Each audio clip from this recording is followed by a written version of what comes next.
You will agree with me that before you started calling for clemency, it was at the time when trial was concluded and sentences were passed. They were convicted, sentences were passed. And you were saying, General Sir, don't execute these people because the international community would see Nigeria in bad light. As a patriot, you went with such a sincere suggestion to late General Abacha. Am I correct? Correct, my lord. Yes. You didn't tell this honorable commission that you received information from SIP investigation and that Adwa and Obasanjo be released. You never said so. Your question did not tend towards that. There are other information I have not said. I did not at that material time. Did not say so. In fact, I put it to you in one of my cross-examinations here, and I asked you whether you were aware of a publication that an officer was sent to Obasanjo farm to get information with which Obasanjo was nailed. Your answer was that you were not aware. Am I correct? No, my lord. I say I read it.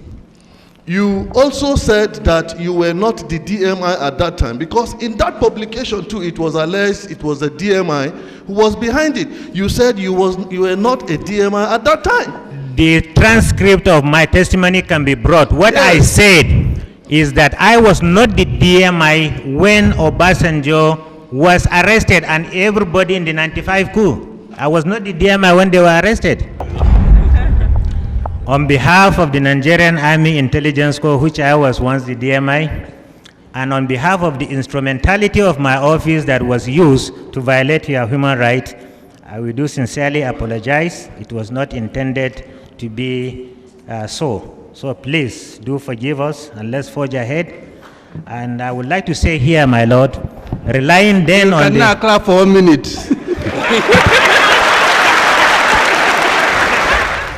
My lord, in the first place, I want it to be known that I never knew Ezego. So the question of giving me a limousine does not even arise. I served for 33 years, my lord, 35. Nobody can accuse me of stealing or receiving bribe. Sabo is very well aware of that because I know he would have come in here with documents to prove that as Chief of Army Staff, I was fraudulent. My lord, as I said earlier, I am going to address this commission in writing. Therefore, I would not want to bother myself going into details now. Nobody refuses apology as long as it is genuine. But one can see, you cannot come in, abuse everybody, insult people, then at the end of it you say you apologize. I will accept the apology, it's accepted, but I have to reply. My lord, thank you very much.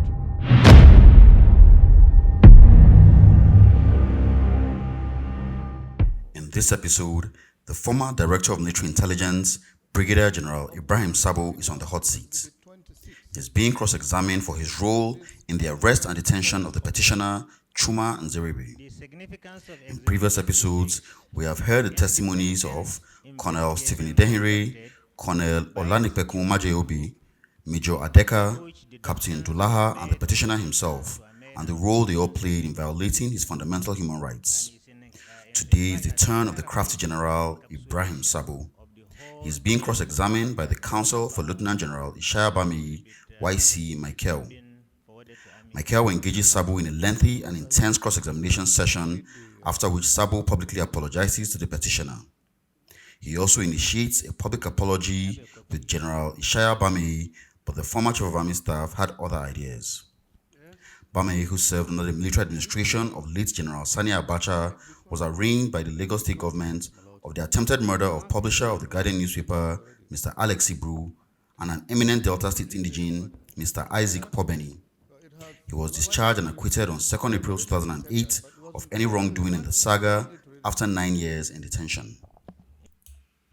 According to General Ishabame's book, Vindication of a General, he says, since Obasanjo had decided to deal with some northern retired generals, I, of course, had to be one of them.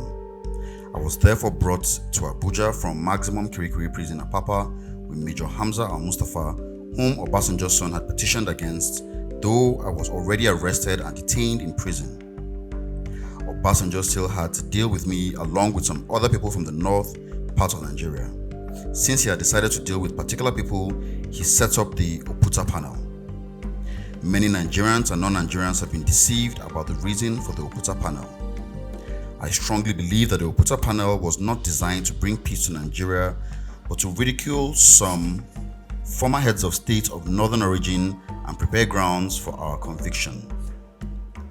There is no comparison between our panel and that of South Africa, which was sincere from a God-fearing man who had good intentions.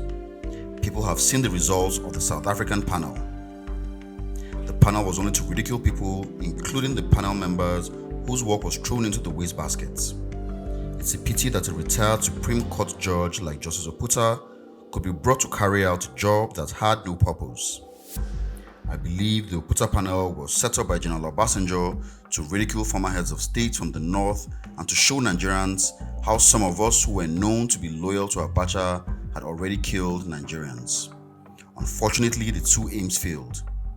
If the Oputa panel report had been used, we would have been freed. In order to get me implicated at the Oputa panel, some government and retired officers contacted Brigadier General Sabo to come and make all sorts of allegations about me. Fortunately, God was on my side and Colonel Idehere came to put Sabo in his place. I know that Sabo will never forget Barrister Y.C. Michael, who ridiculed him at the Oputa panel. As far as I'm concerned, the Oputa panel was a waste of time and money because nothing was achieved.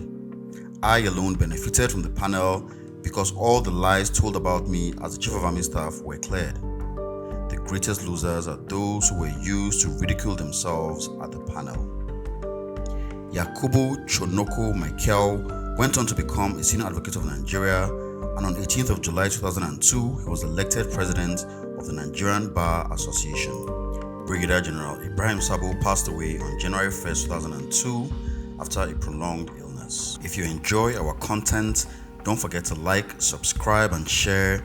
Drop us a comment, and we'll see you in the next video.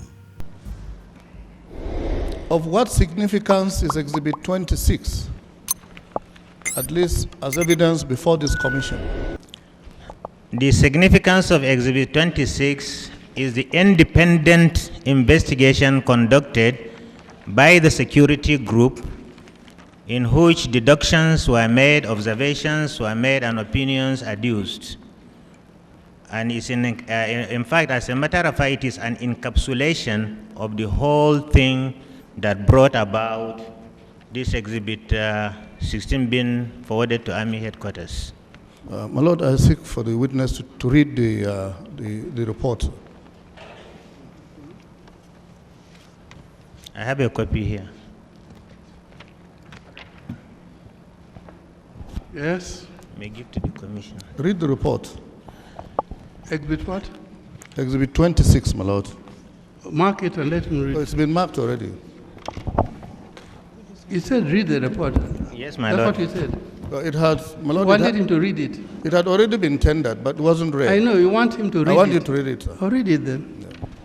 Yes, my Lord. Exhibit 26. I have a copy. Investigation report on illegal activities at Headquarters Nigerian Army Intelligence Corps. Introduction. A team of 1 by 5 soldiers, that is 1 officer, 5 soldiers from Headquarters Nigerian Army Intelligence Corps left Lagos to Ihiala in Anambra State on a mission. The mission of the team was to recover bombs, other items used in the making of bombs, arms, and ammunition, said to be in the possession of some anti-government elements.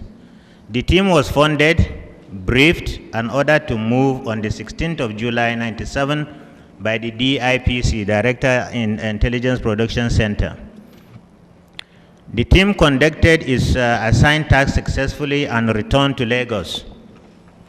Headquarters Nigerian Army Intelligence Corps, however, was thrown into utter confusion by the visit of one Navy Captain C.O. Efebuzo, who went there to confirm if his cousins were being detained there.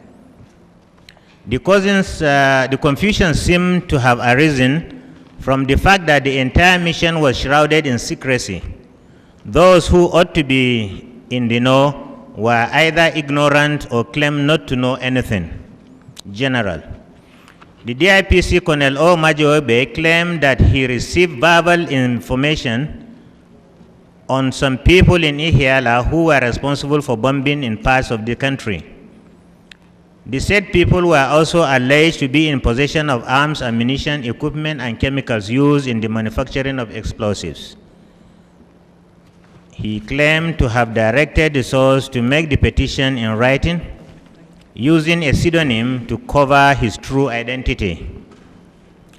On receipt of the written petition, he further claimed to have told the acting DMI, Colonel S. Idehere, who directed him to go ahead and look into it. The petition was dated 9 July 97.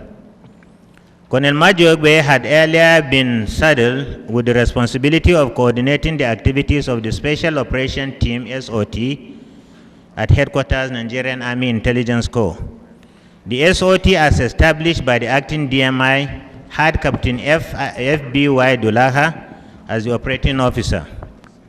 It is pertinent to note that this team has no defined role in Nigerian Army Intelligence Corps establishment. Even when it was created, its roles, as was made known, were in conflict with the roles of security groups and 5 Nigerian Army Intelligence Corps groups. This office pointed out this fact in its letter, SYGP/NAIC/86/G dated 21st October 96, a copy of which is attached. The fears expressed in the letter have now come to pass in a very embarrassing manner. It was this same SOT that was used to carry out the assignment at Ihiala. The petition was written by one Victor Okafo alias Ezego.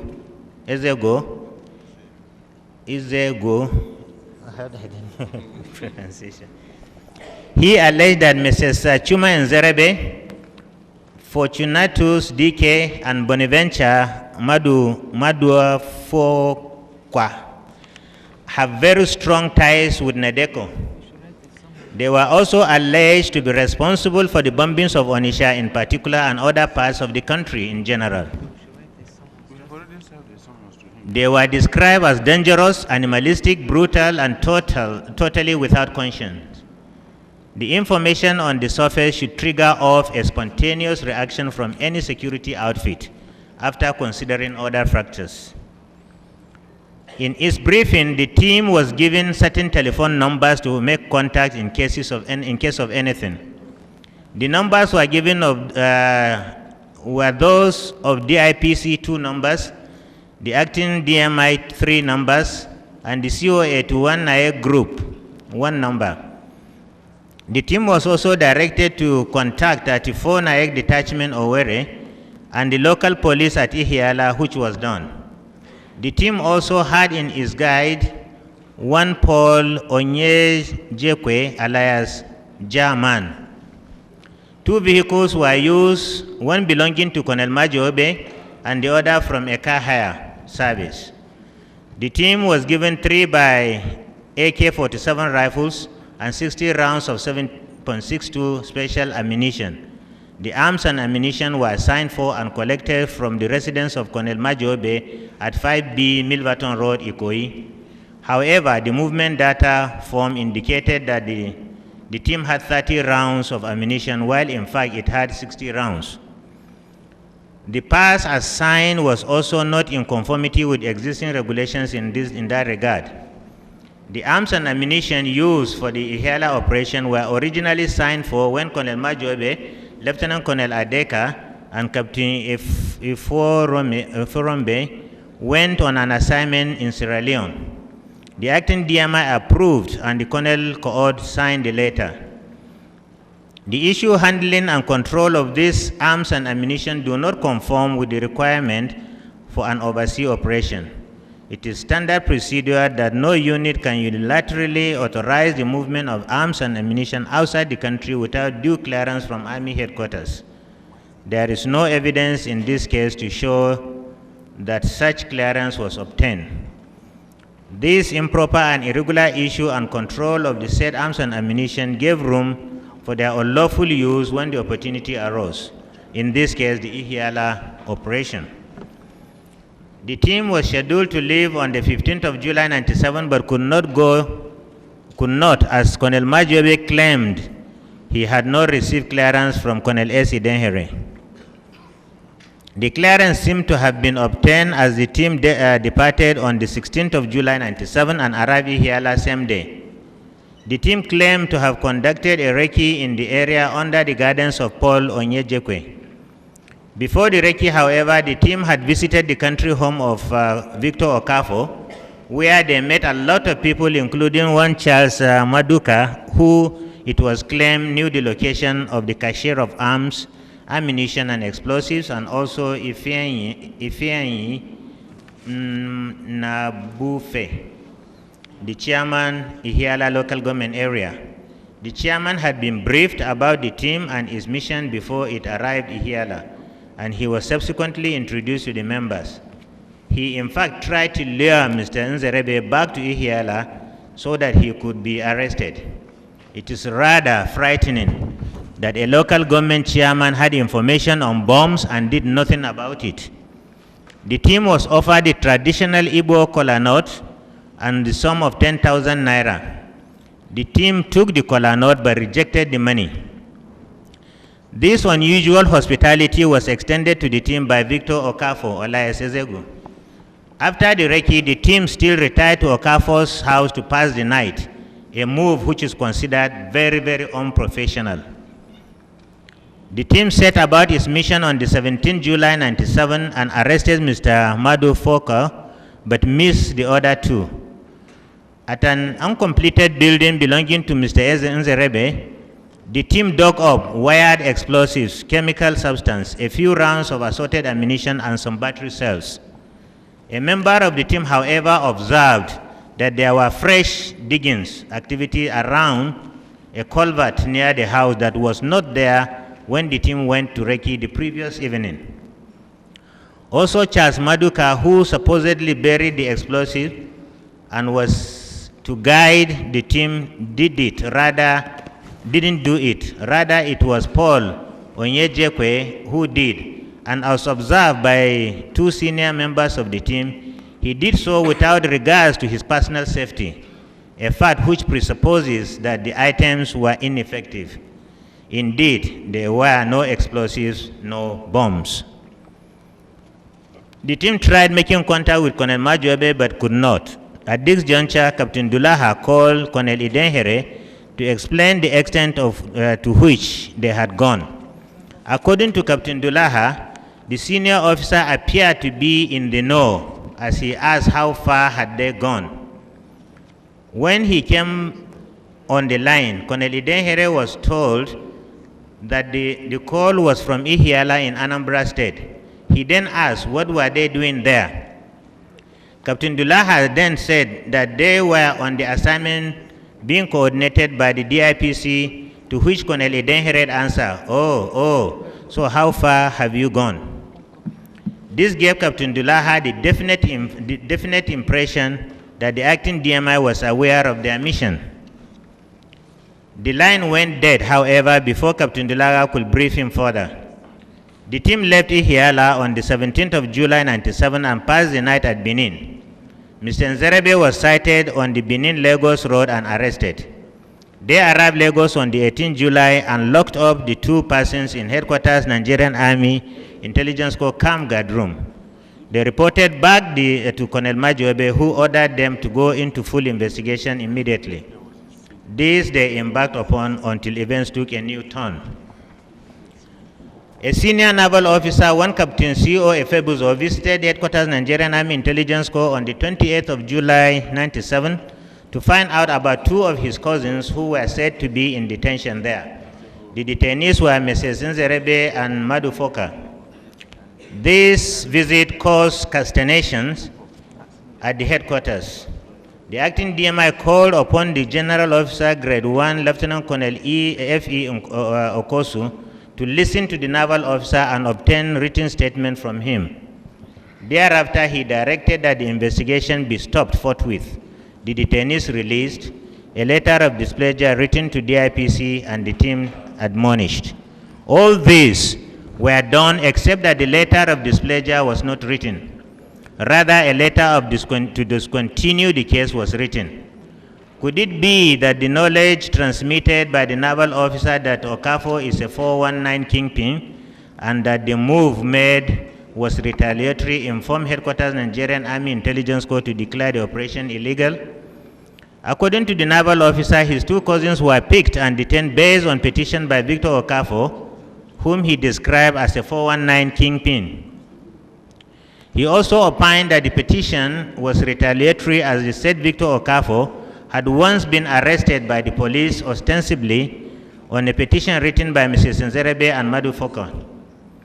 He also stated that the bottom line was a tussle for supremacy in their local politics. The duo were detained alongside some other civilians for a case that had no military bearings at the Headquarters Nigerian Army Intelligence Corps camp. The NAEC has always insisted on directing all detentions. Was this done without its knowledge? The most disturbing aspect of this case was the issue of the knowledge of the operation and its authorization by the acting DMI.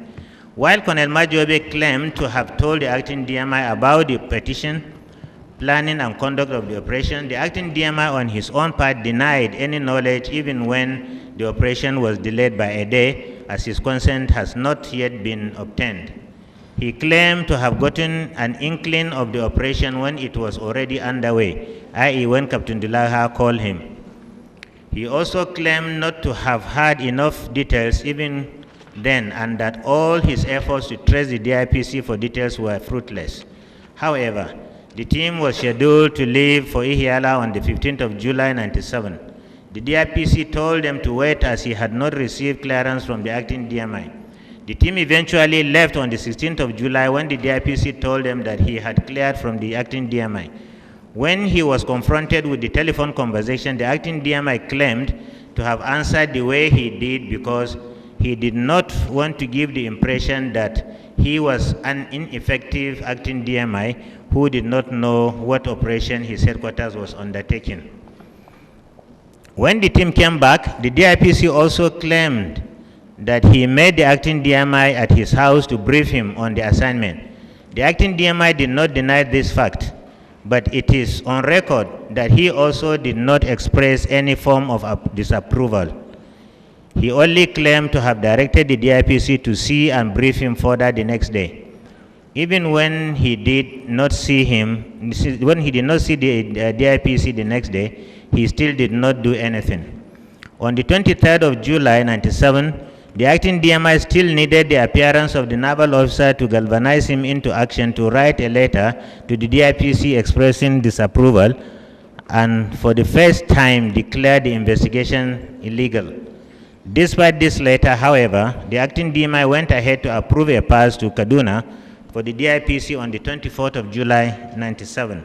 The acting DMI claimed to have advised the DIPC to go through Abuja to brief the DMI Brigadier General I.A. Sabo on the situation he put himself. Why he, as the acting DMI, could not brief or give him a hint to the substantive DMI on what was coming to his office is still a wonder to this office, even though he calls it his own style.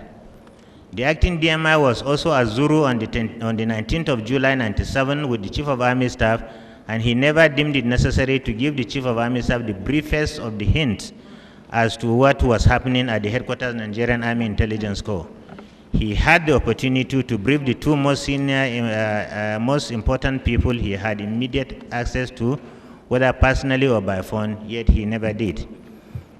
The acting DMI also claimed to have directed the Colonel Court to stop the DIPC from traveling. This sounds rather absurd after approving the pass and giving him directives to go through Abuja to see the DMI.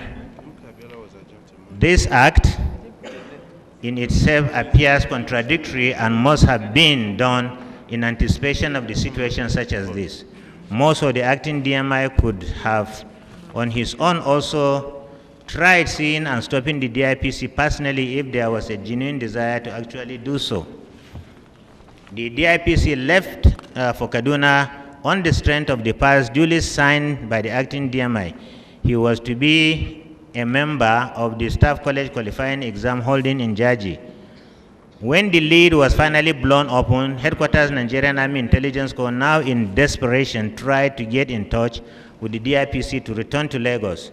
Colonel Majobe said he was advised by Colonel Kood on phone to return and advice he rejected. In the course of this, the DIPC called the acting DMI in the presence of Colonel O. Azazi to inquire about the message he had received to return to Lagos. Colonel Azazi, in his faxed statement, stated that though the phone was not on speaker, he could remember clearly aspects of the discussion on the side of Colonel Majobe. He claimed to have heard Colonel Majobe emphasizing that he would keep to his promise to the acting DMI. The promise was to the effect that the acting DMI was not to worry, that Colonel Majobe will keep to the story that Colonel Idenhere did not authorize the operation. The information about the bombs, etc., was brought to DIPC verbally. He directed that it should be reduced in writing under a pseudonym, which was done. The DIPC, claiming he had the authority of the acting DMI, swung into action, and some locally made contrivances, batteries, wires, and chemical substances were recovered. However, it has become obvious that the information was never tested before any action. The petitioner, Victor Okafo, has confirmed that the whole thing was conceived from a desire to avenge his arrest and incarceration by the police. He found a real tool in Headquarters Nigerian Army Intelligence Corps. Victor Okafo further confirmed that he gave Paul Onyejekwe the sum of 200,000 naira to procure the items and for other incidental expenses. Though no money was involved during the initial period, but it has very serious consideration at the end of the day. This is evident from the comment of the acting DMI to the DIPC when the latter took the petition to him. He was alleged to have said, na paper we go chop, Igbo man, na paper we go chop, or words to that effect. Insinuations of this were confirmed by Victor Okafo himself, who told the DIPC that we will get to know better after this, or words to that effect. The DIPC also stated that he intended to deal with Victor Okafo after the exercise. Deductions. The situation such as this, as it calls for deductions and inferences in order to arrive at a conclusion. This stems from the fact that the two main characters never agreed on the fundamental issue in this case, the issue of whether or not the whole operation was authorized at all. While the acting DMI claimed he never authorized the operation, the DIPC claimed he acted on the strength of the approval of the acting DMI. The DIPC was mandated by the acting DMI to coordinate the affairs of the SOT. He was given 100,000 naira around February 97 for this purpose. This means he had a control of the team to a great extent. It was this same team that he used. The DIPC claimed to have told the acting DMI about the petition which, when it was brought to him verbally, and that he had directed it to be reduced to writing. He further claimed that when the written petition was taken to him, he briefed the acting DMI and said that he was going to get the petition to him for minutes. The acting DMI was said to have stated that that was a formality that could be done later, and he gave the consent. The team was living. Oh no, the team. This is not too clear. When the team was leaving, it was given a telephone numbers for contact, 3 of which were those of the acting DMI. The questions here are: why were numbers given if he was not in the know? Why would somebody performing illegal duty leave an avenue for his boss to find out? Contact was made with him and he was reported to have said, oh, what is happening? This was after he had been told that the team was calling from Ihiala and that it was there for the operation being conducted by the DIPC. The conversation did not proceed as the line went dead. The acting DMI had been told that the team was in Ihiala on the direction of the DIPC, yet he did not seek the DIPC for immediate clarification. He did not also inquire from the staff officer at the headquarters, particularly Lieutenant Colonel Okosun, who is the direct boss of Captain Dolaha. In fact, it took the acting DMI 6 days to do anything. Why was this so? The team arrived Lagos on the 19th of July 97. The DIPC saw and briefed the acting DMI in his house on the 21st of July 97. He also informed him on the recovered items. However, a letter emanated from the headquarters on the 23rd of July 97 saying that the investigation was unauthorized. The question is, at what point did the investigation become unauthorized, considering the fact that the acting DMI was phoned from Ihiala on the 17th of July 97 and was briefed on the 21st of July 97, and he was even shown the petition. This reversal of opinion seemed to have been brought about by the visit of the Navy Captain Efebuzo to headquarters Nigerian Army Intelligence Corps. Panic seemed to have reigned supreme from that point, and all actions taken pointed towards a cover-up, a dangerous disassociation, and a desperate search for sacrificial lamb on the part of the acting DMI.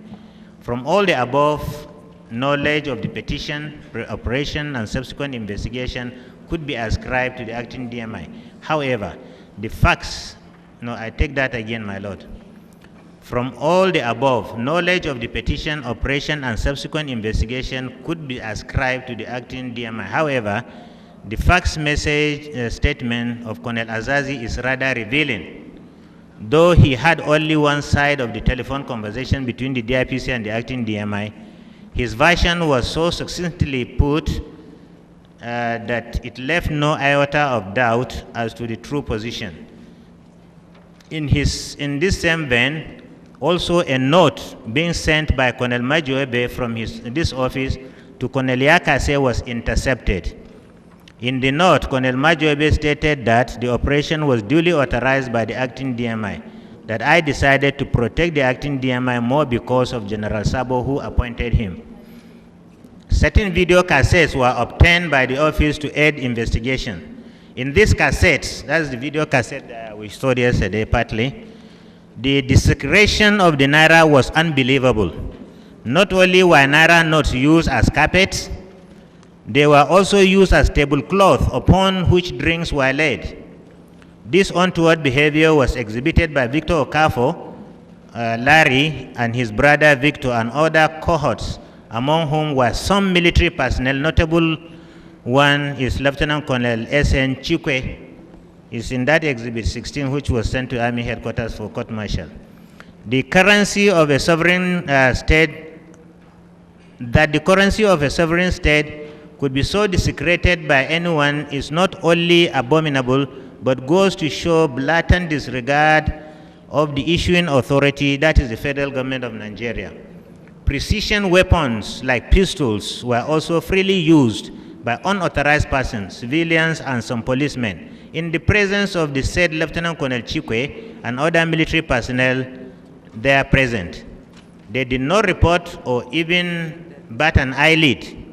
Nigerian Army soldiers were also observed to freely toting assault rifles. Investigations on this issue, investigation is on to trace them.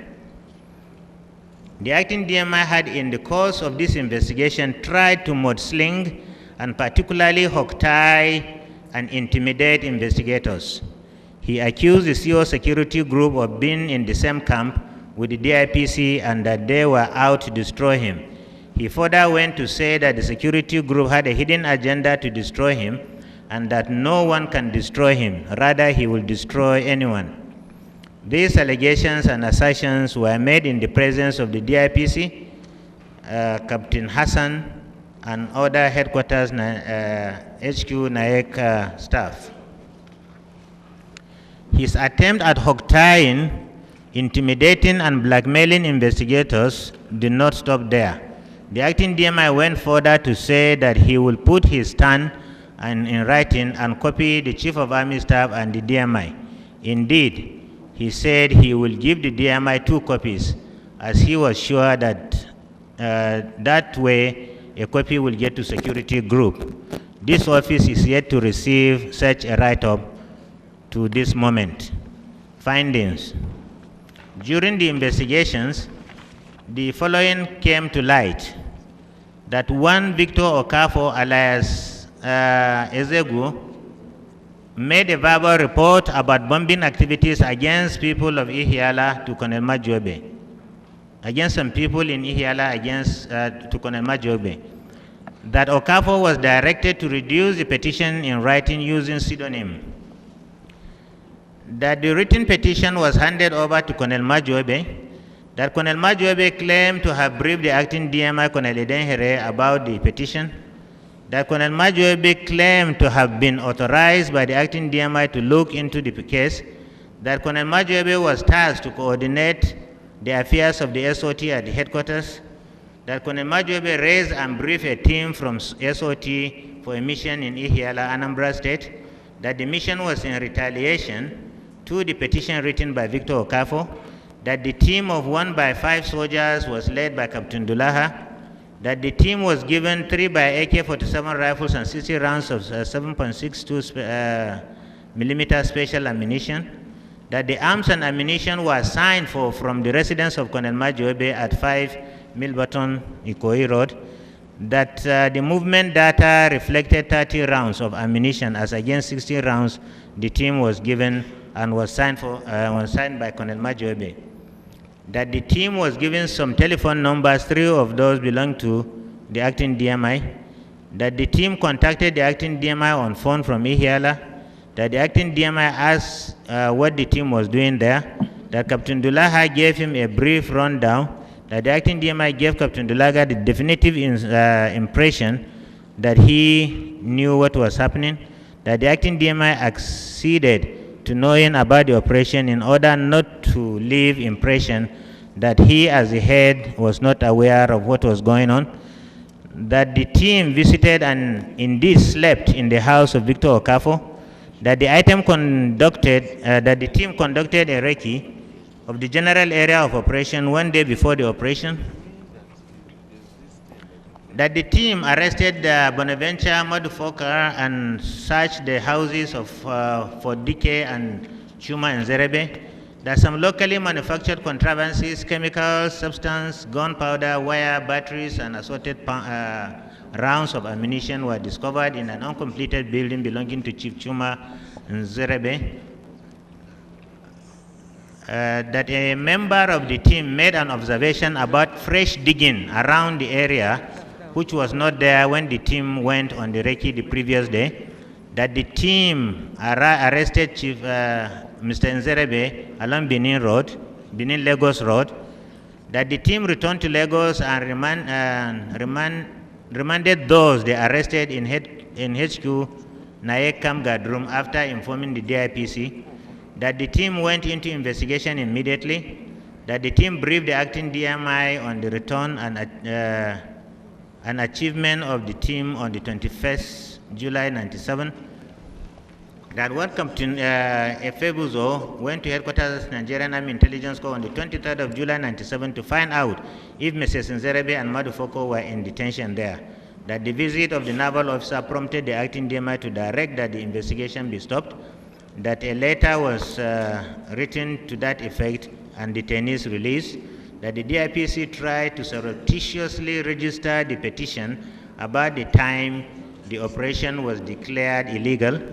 that the acting DMI approved and signed a pass for the DIPC to travel to Kaduna after the action, that the acting DMI advised the DIPC to pass through Abuja and brief the DMI, that the acting DMI himself never tried getting across to the DMI to offer an explanation, that the acting DMI never briefed the Chief of Army Staff even when he spent a whole day with him, that the acting DMI directed the Colonel Cohort, Colonel Ahmad, to tell the DIPC not to travel, that even after the DIPC had left, the acting DMI tried to advise the DIPC to return to Lagos, that a telephone conversation took place between the acting DMI and the DIPC while the latter was at Kaduna, that the conversation was conducted before Colonel Azazi at Kaduna end, that the cause of the conversation, the DIPC told the acting DMI, the DIPC will hold on to this story that he, the acting DMI, did not authorize the investigation, that a letter from Colonel Majuebe to Colonel Yakase stated that the Colonel Majuebe was only protecting the acting DMI as he duly authorized the operation, that Victor Okafo confirmed that the petition was ill-motivated, that the plan was hatched by C.Y. Obunadike, Victor Okafo, and Paul Onyejekwe, that Victor Okafo gave Paul Onyejekwe the sum of 200,000 naira to procure the explosives and other devices, that Onyekweje and Obunadike planted the explosives, that the substances recovered were planted, that no money changed hands between the DIPC and the acting DMI and Victor Okafo group, that there were plans to make money out of Victor Okafo group by the acting DMI DIPC in the future, that when he was told of the petition, the acting DMI said, "Na paper we go chop," that there was a lot of mudslinging and character assassination on the part of the acting DMI during this investigation, that the acting DMI accused the group of having hidden agenda to destroy him, and that nobody can destroy him, rather that he will destroy that person. Opinion. The operation carried out in Ihiala based on the petition brought out the true colors in some of the individuals concerned. Colonels Idenhere and Majobe both have a checkered history of illegal duties. This one is not too clear. I don't know whether you can. Illegal duties over a long period. Spanning, okay. I think. Spanning over a long period.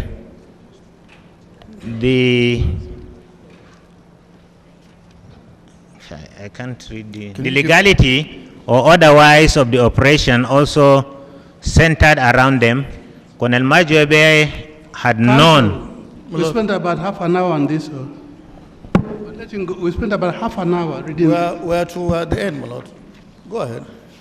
Okay, let me read the last lesson. When Colonel Major received the petition, he claimed to have briefed the acting DMI, but the acting DMI denied. Circumstances have shown that he was aware and actually gave the go-ahead. This opinion is informed by the fact that the acting DMI had, in a similar circumstance, denied knowledge of an investigation he authorized until he was confronted. That's it. That's all. Well, General, this, as far as you are concerned and as far as you knew, this is all you knew about the illegal operation, because you said you were not there. Correct, my lord. Now, correct, my lord. Now, after this, now to Nzeribe himself, it is quite clear, and there is no doubt about the fact that Nzeribe was detained for 5 days and released. Correct, my lord. Now, but he was rearrested and detained for a much longer time. Correct, my lord. Can you explain the circumstances, as far as you know, what led to his detention? Yes, my lord. When I resumed fully as the DMI, and having had some of the preliminary investigations that were carried out, I felt that it was very unfair to Major Adeka to be given that assignment. He is a junior officer of the rank of major working in the headquarters of the Nigerian Army Intelligence Corps, where 2 senior officers are also working at the same place with him. So he was in a tight corner. There was nothing he could do. And more so, certain evidence that come to my knowledge point to the fact that the earlier this thing was authorized by the acting DMI, which he contradicted, and which Majobe is also claiming that he was duly authorized. Based on that, I now directed that an independent investigation be fully conducted. In the military, we have what we call ajiwaya, that is as you wear. If you are on parade, you move to a step, they say ajiwaya, you come back to where you were. So as far as I was concerned, the case had to be investigated fresh. And that is what led to the arrest of Chuma in Zerebe the second time. I ordered it. Now, do you know where were you when Zerebe was released eventually? I was out of the service. You mean you had retired from the army? I had retired, my lord. Do you have anything to add in relation to the detention, arrest or detention of Nzeribe before we leave that area? The only thing that I have here is to concur based on the letter we sent to Army headquarters forwarding the names of the people to be court-martialed. That is the 4 of them: Colonel Denhere, Majobe, Chikwe, FIB, Dulaga. There is no name of Chuma Nzerebe put here, as a result of which he must have been found not to be involved in these illegal activities. I take total responsibility for the lapse in not releasing him. I didn't do it intentionally, but because this period around, we were going around with the Chief of Army Staff for his visit to Army formations, which dovetailed into the deer coup, and which later carried our mind somewhere for the investigation and so on and so forth. I take full responsibility for not releasing him immediately when this case was concluded. It's an oversight, and I hope he will forgive me. I do this on behalf of everybody that is responsible for that. I take responsibility. What you're saying, in effect, is that you never recommended him for trial at all. I never. He was cleared. He was a framework. And you are apologizing to Mr. Nzeribe. Exactly, my lord. Thank you. Now to certain comments that were made about your person, I just want you to briefly clear some of them. It was alleged that you were given a jeep which cost about $100 million. Please, can you respond to this very briefly? This issue of the jeep, before I respond, my lord, I want to tender. I have the document. Yeah, please comment briefly and tender the document. Okay, my lord. It is a fabrication, a total lie that Ezego gave me a jeep. I want to respond this way. Colonel Denhere was the one who ordered for the arrest of Ezego. I made Ezego in detention. I never released him. I don't know at what point did Ezego now see me to give me a jeep. This jeep was given to me on the 11th of February 1998. Ezego was arrested on the 27th or 28th of July 1997. So I don't know whether there was a kind of a kind of spiritual link between me and Ezego through pathology or something, that he now rendered this jeep to me. And it was absurd to hear that a jeep that cost 5.8 million naira was said to have cost $100 million. How much did you say it cost? is 5,850,000 naira. Do you have the receipt there? I have the receipt. I have all the documents, my lord. Now, who bought the jeep for you? It was bought for me by Mr. Soni Suleiman, a friend of mine. In fact, when Idéhere gave that evidence that day here, Soni Suleiman was in Abuja and he came to visit me. After he has seen the evidence, he said that this is absolute rubbish, that he himself gave me this jeep, and he also went to the police and made his own statement. The police is there, they can confirm. Idéhere told the commission that I was arrested by the police. I was never arrested. It was in November the police came to my house and said that they had a new gadget which traced that vehicle to have been stolen. And when Idéhere was reading the magazine that carried the story, he cleverly avoided a portion where the magazine said Sabo and others were unsuspecting buyers of this because it didn't suit his own whims and caprice. Now, would you like to tender the documents in relation to the jeep? Yes, my lord. My lord, I seek to tender them. And I want to add here that the commission can contact the police to find the true position of this matter. I'm not a thief. I've never been a thief, and I never bought any stolen item. Now, and this thing was given to me by a friend. Now, you said the police came to your house and asked you about the jeep. Where is the jeep now? The jeep is still with the police.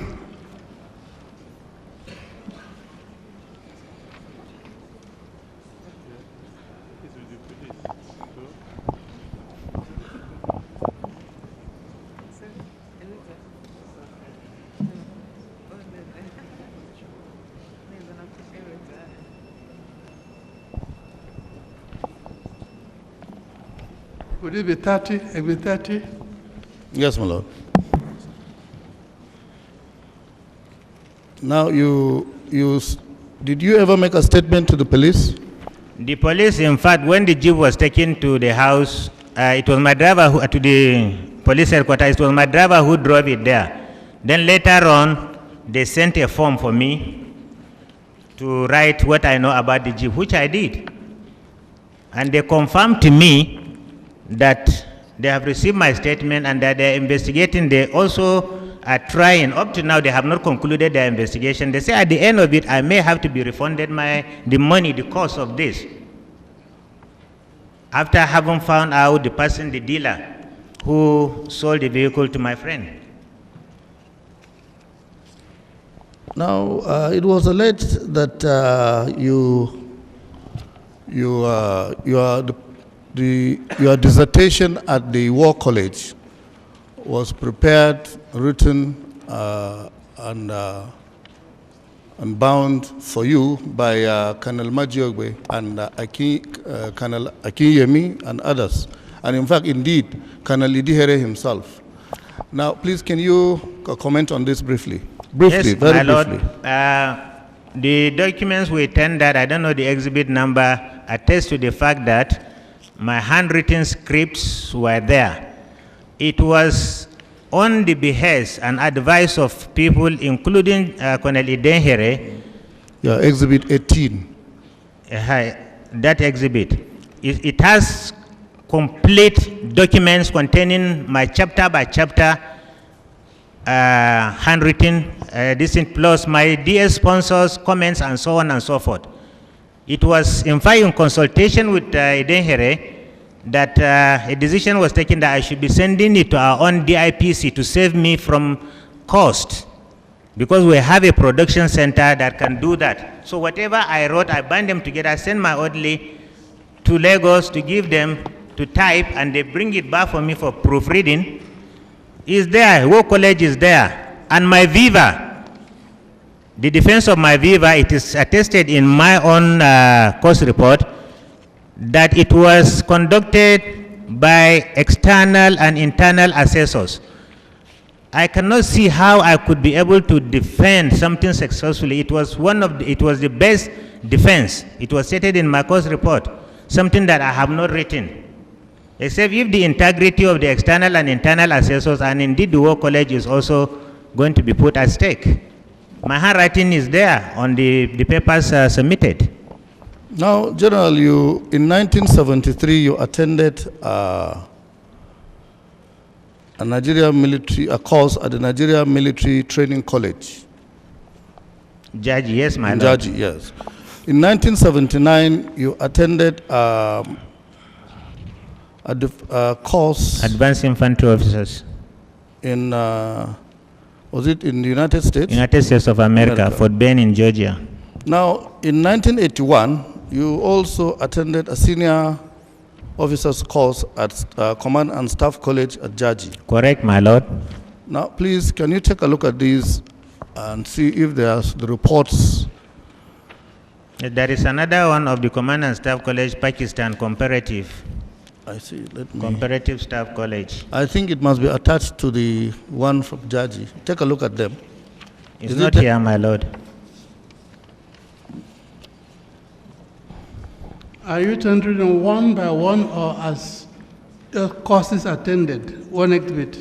Courses attended, one exhibit, my lord. One exhibit. Yes. There is If still it will be one. 31 then, pin them together. Pin them together. Still trying. Please, can you just read the comments on each one? The comments of your supervisors on each one, to save the time of the commission. Yes, my lord. But I will also appreciate if that one of Pakistan is found, because it's relevant. Well, I'm looking for it. I can't see it here. Starting with the young officers course. The report. Lieutenant I.A. Sabo, a very quiet and friendly student, started the course fairly well informed, and through his hard work, he became one of the best students of the course. His rate of progress and assimilation of instructions imparted to him impressed all instructors. His command ability and courage during the final exercise was excellent. He should keep it up and improve on his standard. He must be encouraged. He will undoubtedly be a source of pride to his unit commanders and subordinates as well.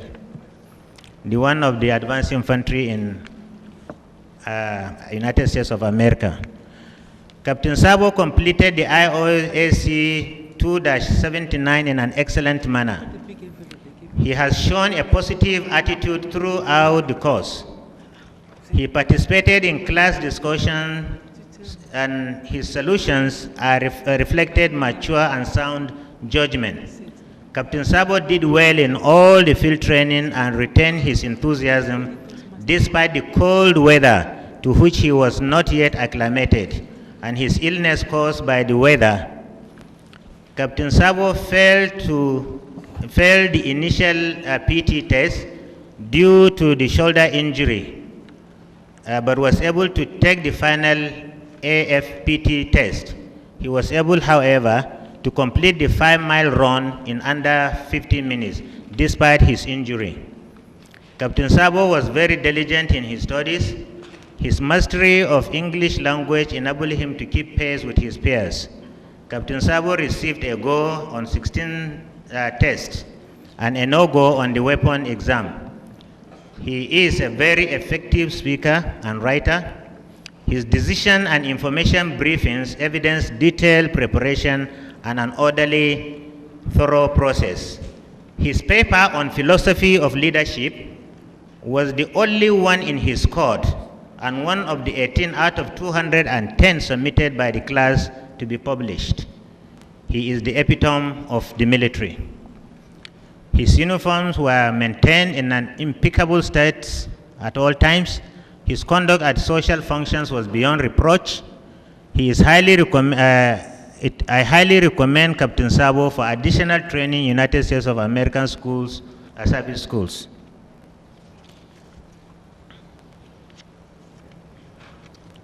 The Command and Staff College Jaji.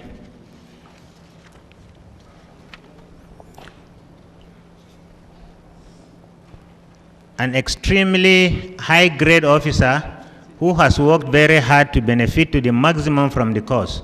He is a big man in every sense. He is highly respected by his fellows and was always one of the pace setters. He has a very quick brain, is firm but fair leader, and did well in every command appointment which came his way. Essentially kindly in his approach, He appeared reluctant in the early stages to deal severely with those that failed him. However, with the increasing realization that he had the measure of the vast majority of his colleagues, he showed himself more than ready to assert his authority, and his confidence increased rapidly. He has well above average tactical ability and a good eye for ground. He performed very well on all exercises and gives clear, concise orders in a confident manner. His best effort came in the counter-revolutionary term, where he scored a well-justified B. And had he displayed a little more confidence earlier in the course, he would have certainly have rated that grading overall.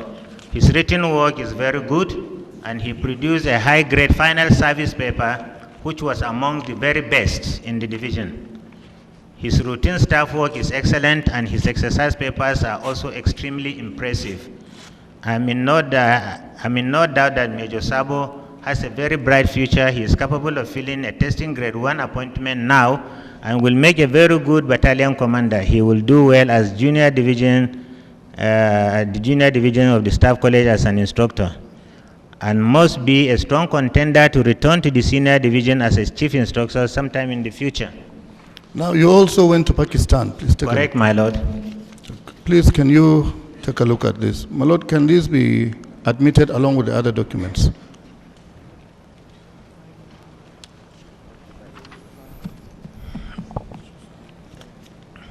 Command and Staff College, Quetta, Pakistan. Remarks. A tall and well-built officer with polite and gentle manners, frank, straightforward, and well-meaning. He is accommodative and helpful in his dealings. An intelligent officer who can think logically and can express himself effectively in speech as well as on paper.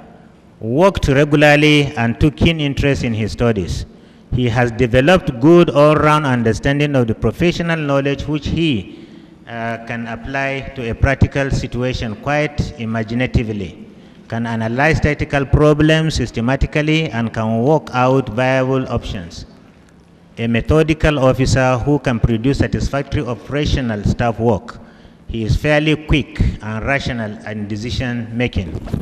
A sincere and cooperative officer who can evoke the positive response in the teamwork and is assertive and considerate as a leader.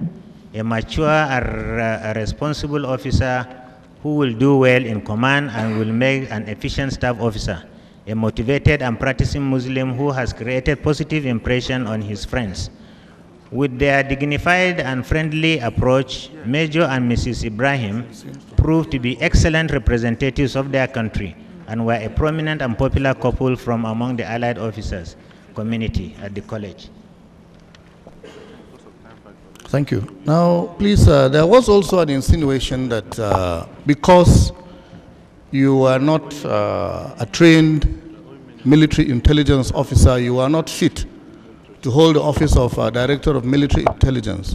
Please, can you tell the Commission, can you explain the situation in the Army to the Commission? Yes, my lord. Anybody of the rank of colonel in the Army and above can be posted to the pool, and he can command anywhere. But I want to say here, I was a defense advisor in the Nigerian embassy in Cotonou with concurrent accreditation to other countries in West Africa.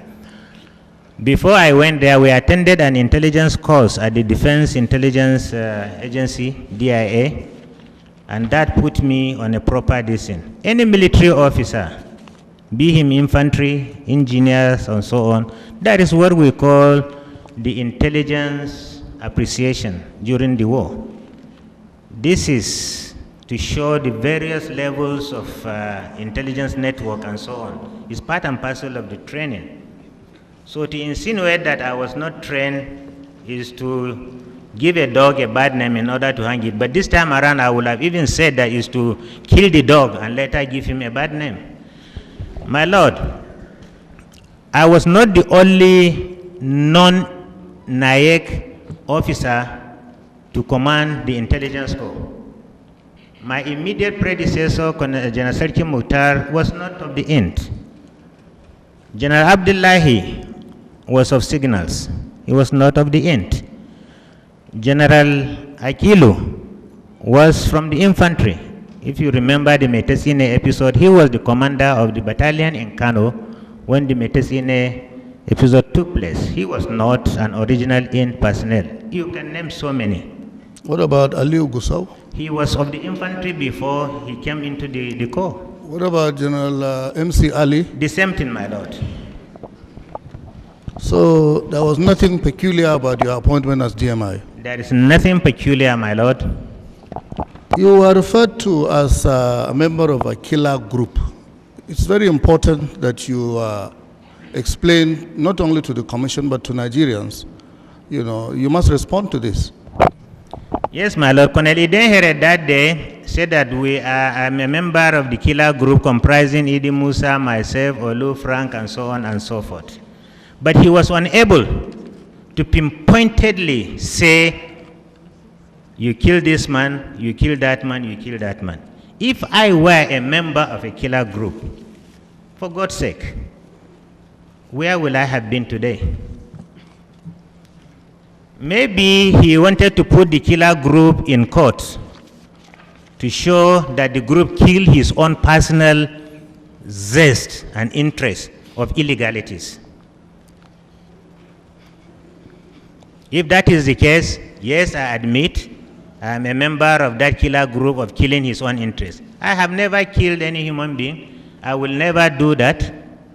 Except in war. Except if war. I am attacked in self-defense. So the onus of proof rests on him to prove that I've killed anybody. And I'm very serious about that. Because he's portraying me as a murderer, which is very, very terrible.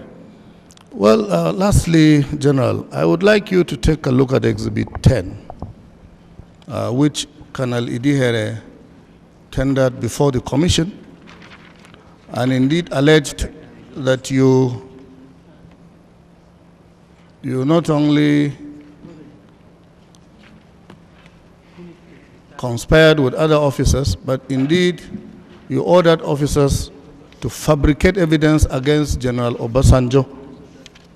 Please, can you explain the circumstances? Exhibit 10. Do you have a copy? Yes, sir. I have one.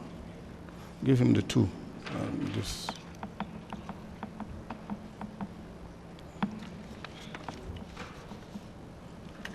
I think we have to tender this. Yeah, it has been tendered before. I'll keep it with you. In this commission. Yes, my lord. Like I said during the time when you were cross-examining me in the Abiola's case, I adduced in my earlier evidence that there were loopholes. And I also said it clearly that this is part of the loopholes. My lord, when I came to the Nigerian Army Intelligence Corps as the DMI, I used to call a mini conference with my immediate staff officers, including Colonel Idehere. That is the beginning of the confidence building that I had on him because of his solid advice to me that really put me on the escalator towards taking off during my problematic teaching problem on assumption of duty. One of these meetings, I confided in them that there are some reports coming from SIP that I was not particularly impressed. So I'm going to send Colonel Olu. Colonel Olu was in attendance of this meeting from security group to go and find certain relevant questions about the Otter farm that will enable me correlate it with what was coming from the SIP. Please, what was coming from the SIP? There were reports to the effect that somebody gave information about where they are meeting with Obasanjo. I cannot remember clearly now, but that was the hobnob. And as a result, he gave certain descriptions of the farm, which is at variance to what Captain Cleopas later went and brought. My lord, this document was recovered from me when my house was searched. It was before we get there, yes. This document was given to Olu, Yes. Colonel Olu. Tax Captain Dulaha and Captain Cleopas. No, Captain Olu, you gave it to Captain Olu. No, Colonel Olu. Oh, Then Colonel the Lieutenant Olu. Colonel, yes, my lord. Yeah, and Colonel Olu sent someone else. Exactly, my lord. Now, what came from that officer back to you? What he brought was totally at variance with what was written here and what was coming from the SIP. I clipped them together. So if the people who presented this document are sincere, I am begging them in the name of God and in the name of reconciliation to please bring back that report that was attached to this. Now, For the commission to see and for the world to see. where was this document taken? It was taken from my house. Who were responsible for this? The Army headquarters directed that we be searched and arrested based on the handwritten document that was tendered to this commission. A lot of documents were recovered from my house, including even personal letters to me. Have these been returned to you? They have not been returned to me, my lord.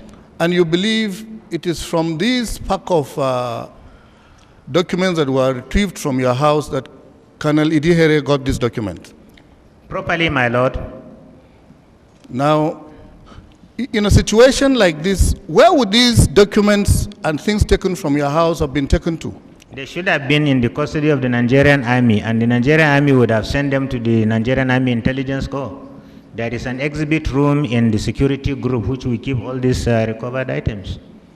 Thank you very much. Now, General Sabo, what did you do with the report that you received from Lieutenant Cleophas? When I received this report, my lord, if you remember very well, that I went to Abuja with then Colonel Marwa to see the CNC.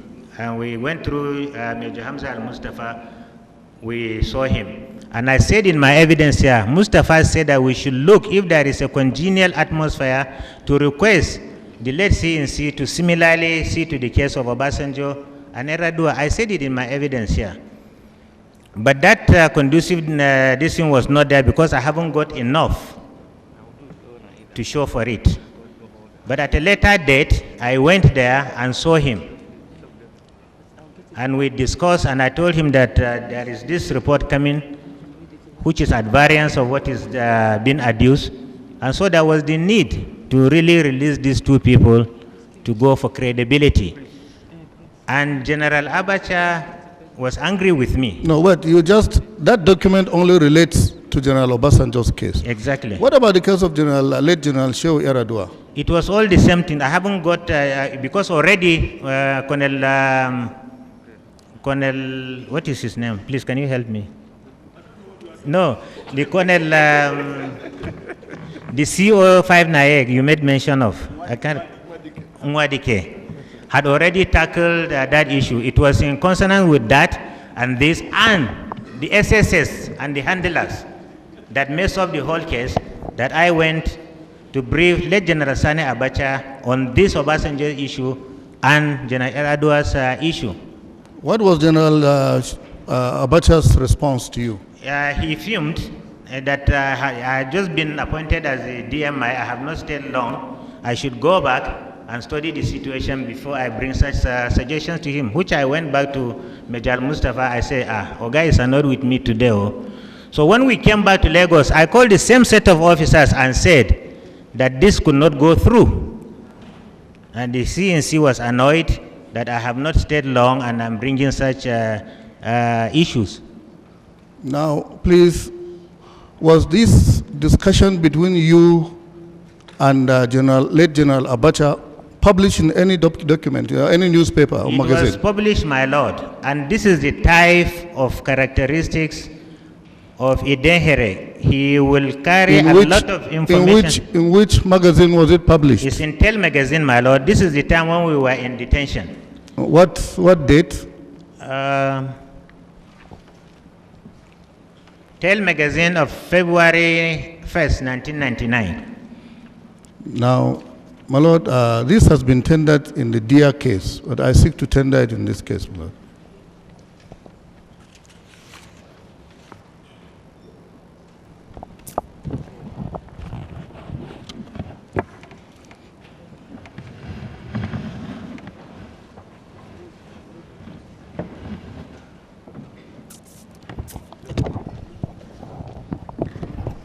Exhibit 32. It's your Lordship, please. Please give it to him.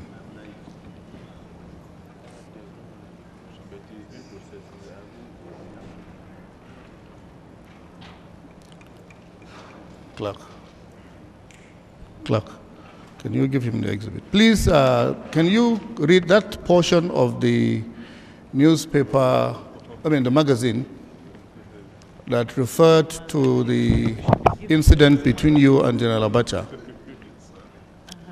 This is the document that was said to have been our confession during our detention. Thank you. Which has been debunked even by the executive summary of the PRC, which Counsel to General Bamei tendered in evidence here, that there was no such confession as to the level. Just read. But this is what he said. Sabo claimed that Abacha threatened to kill him if I refuse to do his wish. In response to a member of the panel who sought to know when Abacha especially threatened to kill him, Sabo said, Abacha issued the threat when I advised him against the conviction of General Eradua and General Obasanjo, who were roped in to the phantom coup of 1995. Sabo said Abacha told him, look, Ibrahim, don't ever repeat what you have just said, otherwise you will be a goner. Now, as far as you know, how many officers could have known about or heard about the incident that happened between you and late General Abacha? My immediate staff officers, including Colonel Idenhere, because I came back to give them a brief of what happened. But did General Abacha make that type of threat to you? He did not. He only told me, when did you become the DMI that you are bringing such a suggestion to me, which I went to Mustafa and told him. Mustafa is here. Well, I think enough for that. Is there anything else which you think will assist this commission in reaching its decision on particularly the facts of Nzerebe's case and or the position of the Nigerian army or the armed forces and their relationship with Nigeria and Nigerians? Yes, my lord. As I said earlier on, Chuma Nzerebe petition showed detention and so on. I said I admit that he was illegally detained up to the point, from the point this investigation was over. When it wasn't over, he was duly detained for investigation to take place.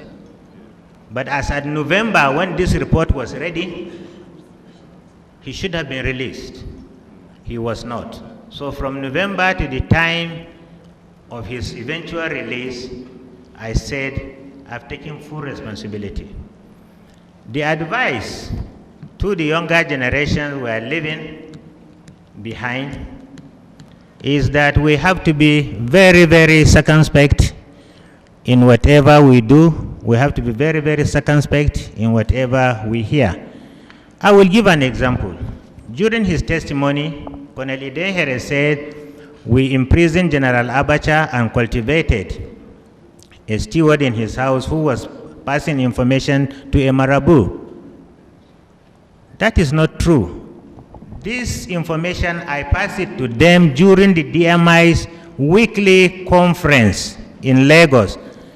In fact, so many officers called me on the telephone after his evidence to say, Oga, look at what this man is saying. You gave this information during the quarterly conference. And this information was to the effect, I was tasking the Nigerian Army Intelligence Corps to begin to compile what I call informants and their antics.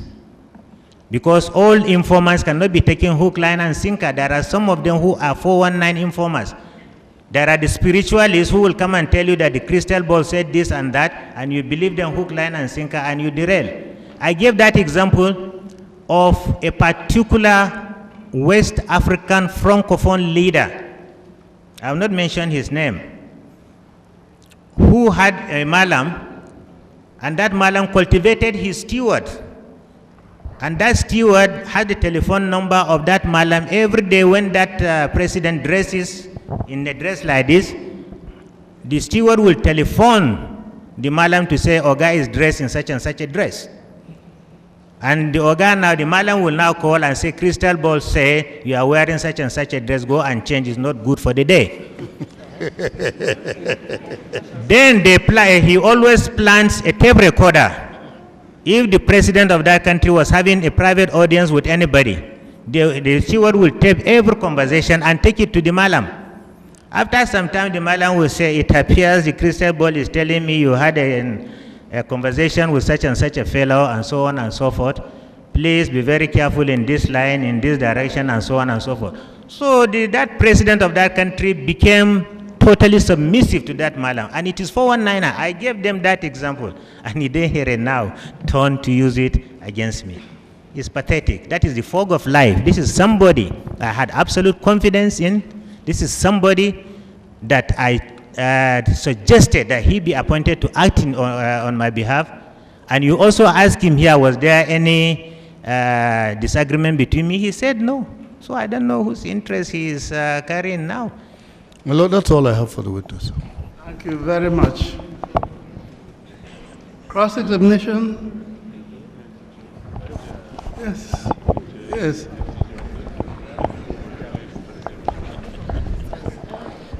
Somebody here said again, so I said yes, but I like to, I used to deliver a lot of lectures, so when my wife goes, she attends, and she once passed a piece of paper, K-I-S-S. Kiss. Somebody thought it was an amorous piece of paper. Oh, I see. It meant keep it short, stupid.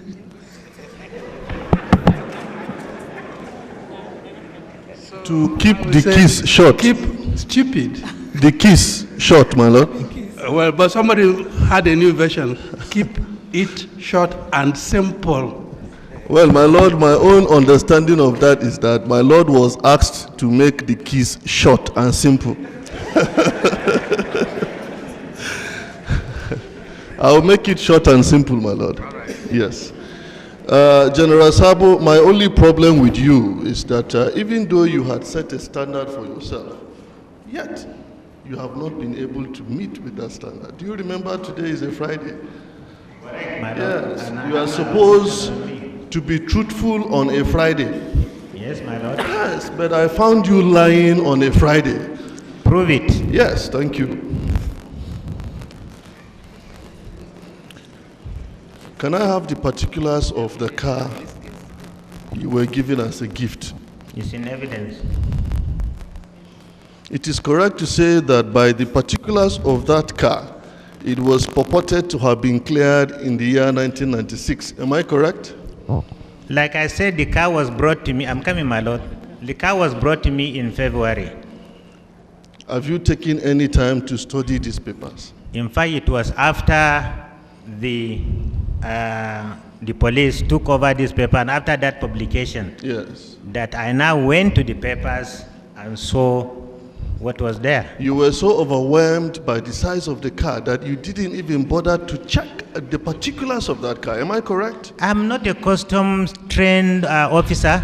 I only look at the receipt, look at the police report, and the licensing. You want this honorable commission to believe that as a former DMI, it never interested you at all to check whether the custom papers were also correct and not forged. I'm a human being. I have my own Achilles heels. So there was a lapse in that regard. You agree? Correct. Very well. Now, were you there when Saudi Suleiman gave statement to the police?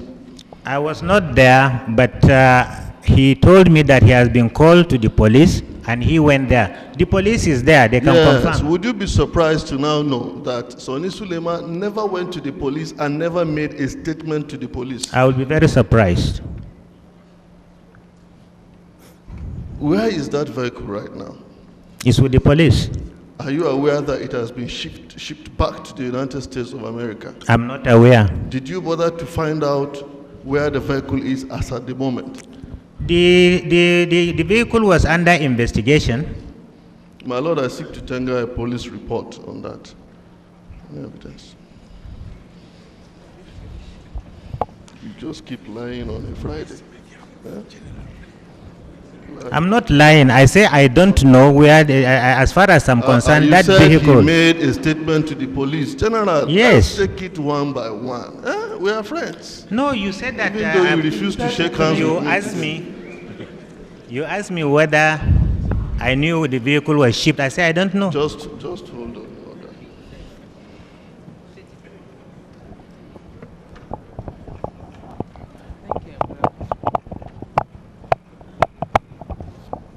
You want me to read it? Yes, I want him to read a portion of it, sir. Portion marked green. Yes, I did it for ease of reference. I have highlighted some portions there. Could you please read loud and clear? Facts of the case. On the 18th of November 1999, the Assistant Inspector General of Police B Department sent a letter CR3000X/B, Department ABJ/Volume 2/137, dated 24th November 1999, forwarding 2 of the stolen vehicles which were impounded from Brigadier General Sabo, retired, and Chief Mrs. Lily Mamodu Kuki by B Department FHQ personnel on surveillance patrol and tracing of stolen vehicles in Abuja. Only Brigadier Sabo's vehicles has particulars. Mrs. Koki's had none. Furthermore, the letter also requested the car search company to confirm ownership of the vehicles in the United States of America.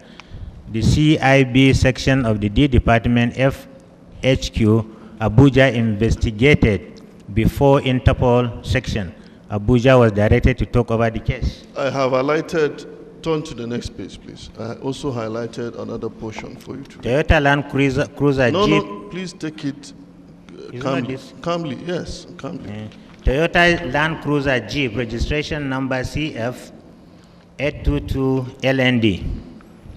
This vehicle chassis number VIN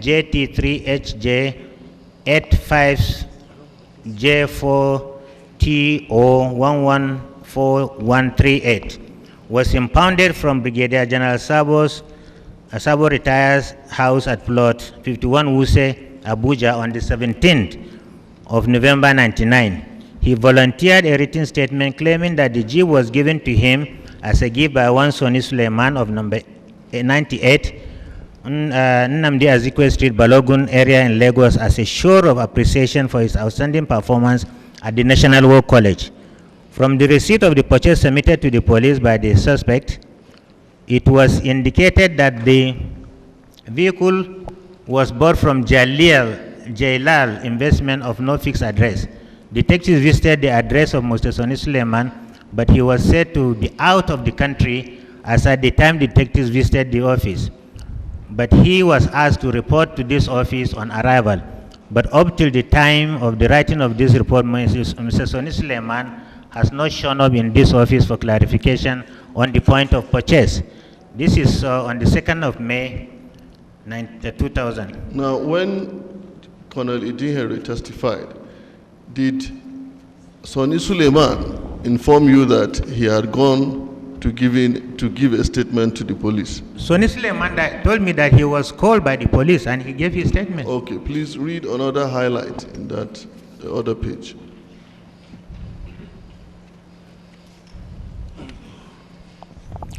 Toyota Land Cruiser Jeep chassis number, I've already said it, impounded from Brigadier General Sabo Retire, was reported stolen from United States of America on the 13th of January 97, but the custom and excise papers revealed that it was shipped into Nigeria on the 8/2/96, long before it was declared stolen in the United States of America.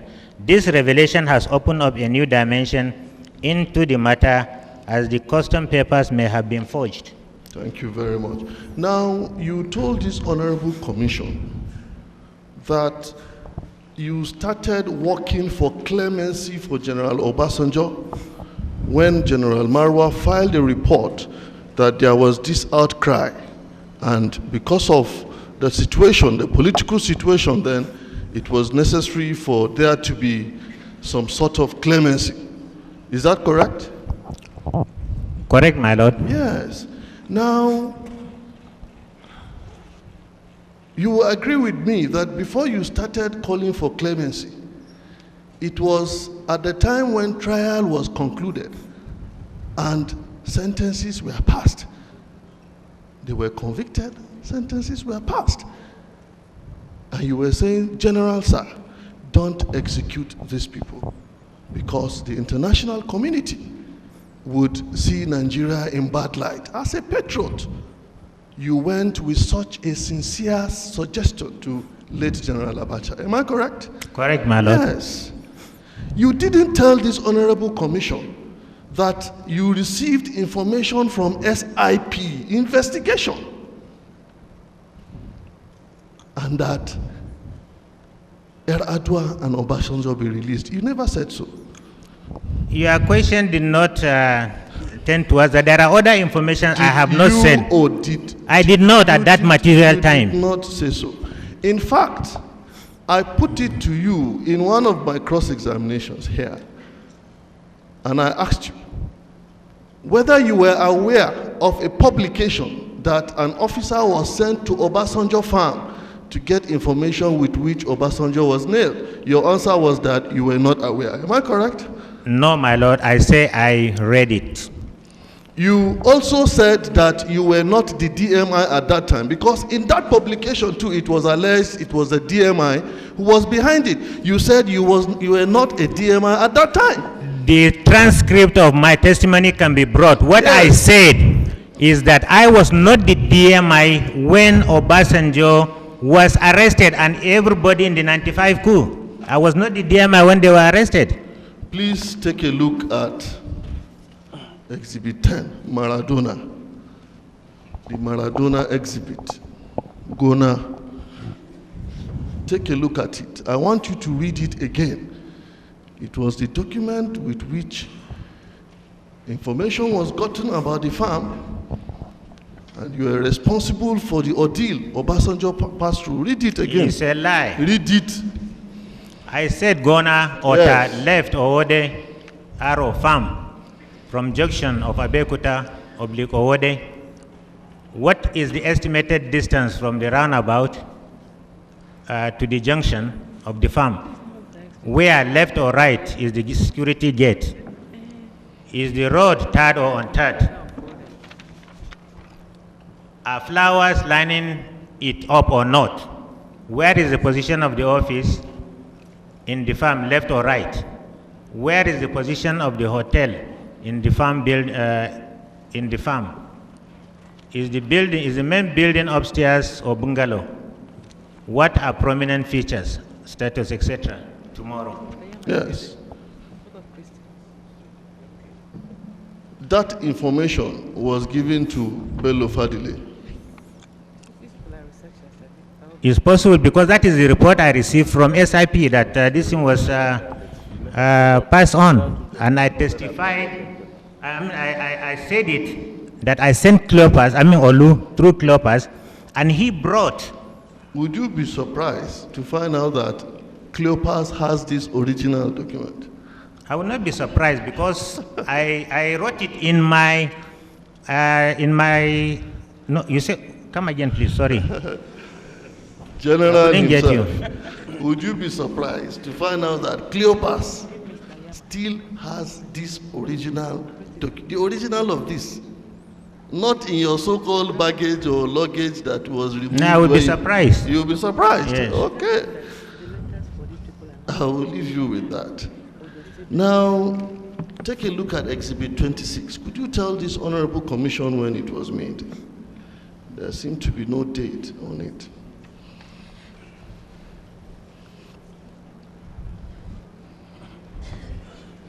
This was the submission I read. That was the report by Colonel Omenka. When was it made? Like I said, my lord, this was the report that I gave certain references. It was based on that references that we attached this report to. When was that report? It was around November. Look at the document. When was it made? It was around November.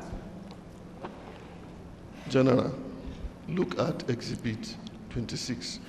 Exhibit 26 was brought to me the time I went to brief General Bame, and by November, we wrote the complete report and sent it to Army headquarters. You see, you are just cross-examining yourself. My question is this. Take a look at Exhibit 26. I have taken a look. When was it made? There is no date written here. Would I be correct to say that it is also a manifestation of the tendencies to falsify documents by you? How can a security document, a recommendation? No way. As I told you, my house was ransacked and so many documents were carted out. This was part of what I found when this case came up. So I'm coming. In order to ascertain the veracity of this document, I have given the commission references that they should order the Nigerian Army Intelligence Corps to fish out these documents and let it be read in conjunction with this. If there is any disparity, what you are saying now can hold. So when your house was searched, the date on that document was carried along by the people? What I'm saying, there are so many documents that were carted away. Only this one I could find. Okay, take a look at Exhibit 15. Perhaps we might make a headway. Why don't you just be truthful for once, General? Take a look at both of them. Give him that document. Which of these two documents was made first? Look at Exhibit 26. Yes, I'm looking. This one was made first. It was made first? Yes. Okay, please just help me. You agree with me that in that particular document, paragraph 17, was an indictment on Colonel Frank Omenka? Paragraph 17, towards the end of it, towards the end. There is an allegation of animosity between Colonel Omenka and Colonel Steve Idehere. Yes, there is, but who is the writer of this? Read it to the hearing of the commission. So it is no secret that CO Security Group has personal animosity with the acting DMI. Yes, okay, no, that is okay. This report was given to you. It was given to me. Yes, and you knew that there was such allegation. And yet you ordered Colonel Omenka to investigate Colonel Steve, or to write a report about Colonel Steve. This is Colonel Idehere's writing. Yes. He tried to exonerate himself. That did not waver. Now, in view of the animosity allegedly between the two of them, as clearly stated in that report, which you were given an opportunity to look at before this was done, do you still maintain that the recommendation by Omenka or that report is still independent? The recommendation was independent as far as I'm concerned, because there were other officers who conducted this investigation. This is a report written by Idehere himself to exculpate himself from the blame, and I said, no, this is one-sided. So the best thing is to, at any rate, the issue of Chuma Nzerebe's case is a security issue, and security group is the only place that can handle that issue. Thank you very much. Now, as a DMI, was it ever a matter of security concern to you and other security chiefs that there were bomb blasts all over the country? Yes. Did you at any time investigate the spate of bombings in the country as DMI? There was this anti-terrorist group headed by Zachary Biu, which was charged with the responsibility of that. Yes. And we discussed extensively at the intelligence community meeting about this spate of bombings. Yes. We also tasked our own intelligence operators to find out if there would be any clue to those bombing incidents. So that was the only thing you did? That was among the many things I did, which I cannot easily remember now. All right. Now, after looking at Exhibit 15, let me look at it. It's here with me. Yes, it's there with you. There was an allegation by Colonel Steve Idenhere that whereas he was making efforts to find out those who were responsible, people like Colonel Frank Omenka were showing reluctance in conducting investigations that were even directed by him. Having received this report, what did you do? This case was under investigation in which the name of Colonel Idenhere featured. At the time when Idenhere said that he tasked Frank to do that and he failed, I was not there. Yes. As I said, this is a one-sided story which I did not want to go into it until a proper investigation is conducted. So you agree with me that as at the time Exhibit 26, which was Omenka's report, was made, he was also a suspect as far as that indictment from Colonel Steve was concerned? Well, I wouldn't say so because he's not emanating as a result of Chuma Nzerebe's case. We were dealing specifically with Chuma Nzerebe's case. You wouldn't say so because you don't want the commission to tell the truth, I suggest to you. No, I refuse that suggestion totally. Now, you are very close to AVM Idi Musa. Yes, professionally. Personally? Personally, yes. Yes. I will be correct to also say that you share some common friends with Idi Musa. A friend's friend is a friend. Yes. Now, the petitioner in Zerebe called you from Idi Musa's house. Yes. Would I be correct to say that he is also your common friends? No, Nzerebe was not a friend to Idi Musa as at that time. He was a complainant. So if he is a complainant to Idi Musa, yes, he's also a complainant to me. So at what time did he start becoming a friend to Idi Musa? I have never said at any time that Nzerebe was a friend to Idi Musa. Thank you. Now take a look at Exhibit 8A.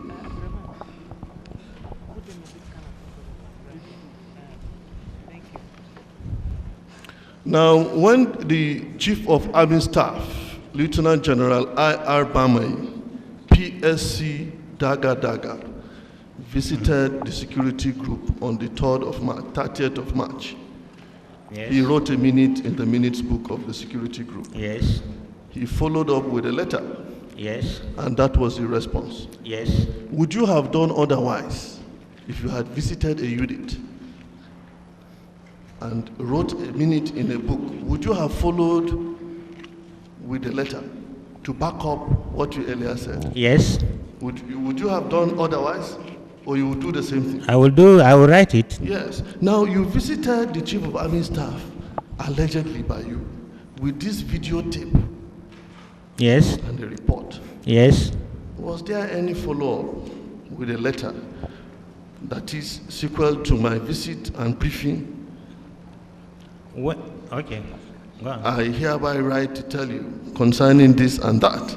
It is sequel to that visit that he now read the documents and also later called me to say that he has gone through, that he is advising, I'm coming, that the case be stopped. It is sequel to that we wrote that letter in reference in exhibit, what is the name of that exhibit again? The exhibit of the letter which we forwarded the case file to Army headquarters. You have never written anything formally to the Chief of Army Staff after that visit? It was written formally in that report in caps. Where is it?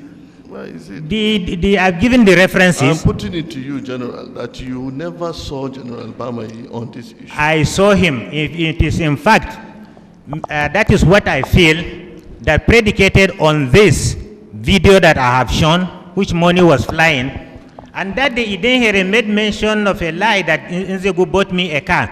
It was indeed General Bamei who was bought a limousine Mercedes-Benz car by Ezego.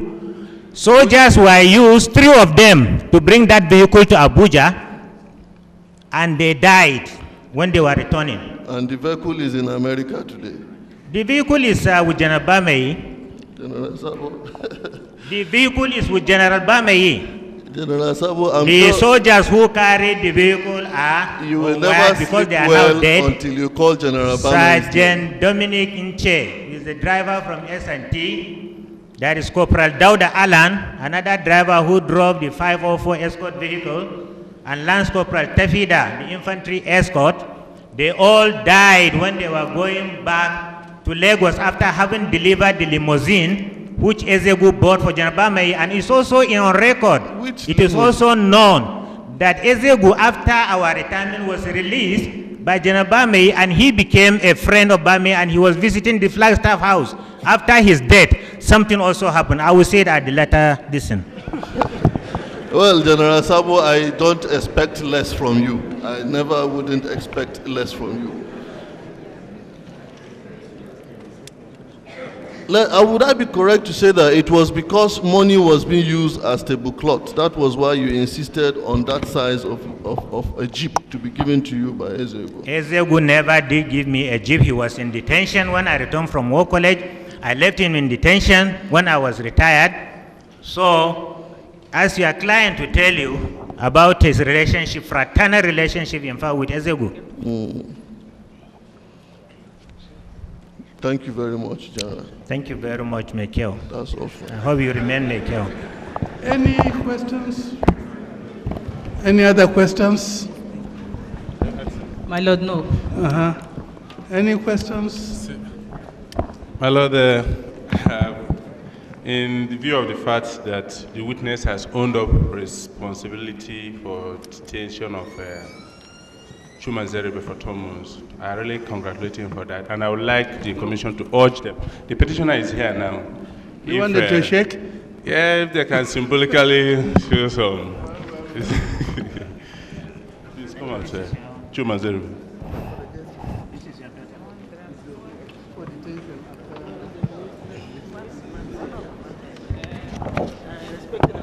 You want it dramatized? All right then.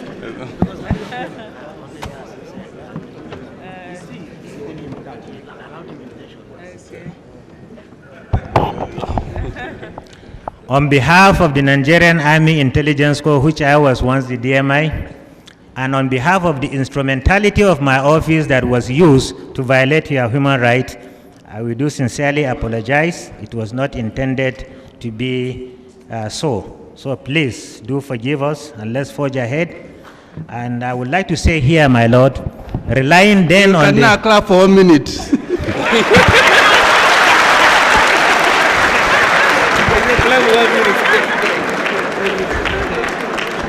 Relying then on the patronage of his goodwill to come to the witness box to embrace me, may I sincerely and ardently say too, that infinite power of the Almighty Allah that rules the destiny of the universe continue to guide and guard all of us so that we do not fall into the pitfalls of yesteryears. May God direct us to the proper course. And today I said it, if I have opportunity to be in charge of any security outfit, the result will be different because I have tested positive to detention and other deprivation. So I'm a different kettle of fish now.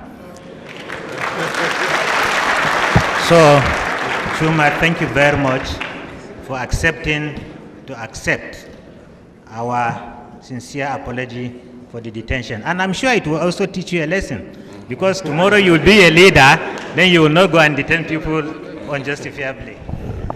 Thank you, my Lord. Do you accept the apology? I do, and I ask God to be kind to General Sabo and his family. I want also to say what I've had here is like somebody watching his own funeral. I want to go home, sleep, and forget about this. May God bless you all. My Lord, I want the same issue to be extended between me and General Bamei and Colonel Stephen Idenhere. I have no grudge against anybody. All I was saying is a matter of people's an event. Events by themselves do not happen. People make them. And I saw here to tell the Commission the truth. So if we can also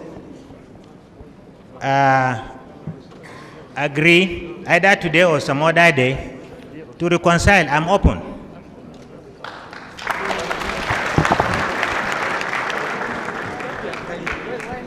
My Lord, sir, there is a very serious allegation that has been made by General Sabo about a limousine and 3 drivers or people dying. Would it be proper, and I would so urge this commission to allow my client to say something concerning that particular limousine?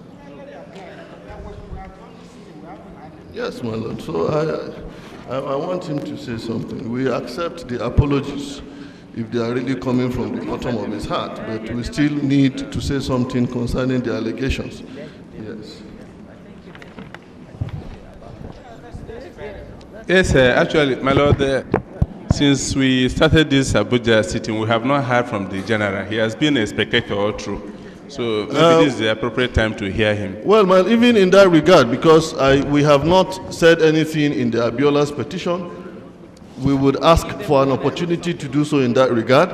And even in the Diaz petition, I remember before my Lord and other members went on recess, my client was about to come up and give a response to some of the things that Sabo said. So I believe at the appropriate time we'll be given the opportunity to speak. But I would want my client to, with due respect, come and say something concerning this limousine. Now or later? It's well, either now time. or at the appropriate. If my Lord could indulge us now, fine. But if, all right, due to time constraints, my Lord. No, it's all right. In peacemaking, there's no time constraint. Yes, my Lord. Let my client come. I discharge, my Lord. You can step down. After what he says, and you people meet, then you can embrace.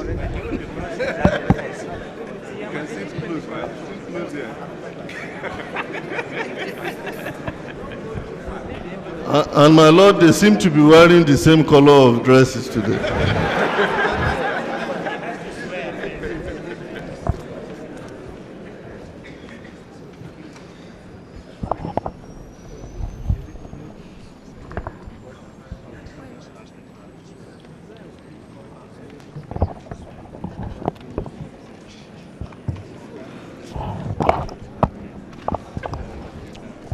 I, Lieutenant General Ishaya Rizi Bamai, do solemnly swear that the evidence I shall give before this Honorable Commission shall be the truth, the whole truth, and nothing but the truth. So help me God. What witness will this be? Allow the sixth witness. Sixth. Yes, my Lord. My Lord, even from their voice, generals can be discerned. I see. Yes. Sir General, you may want to repeat your full names, the work you do, and where you live. I am Lieutenant General Ishaya Rizi Bamai. No Sundu inside. I think my good friend Sabo mixed the names. I do not answer Sundu. I am Ishaya Rizi Bamai. I reside at Kuje Prison for now.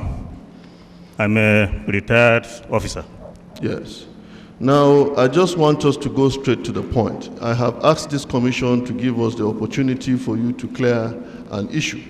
You heard the testimony of General Sabo.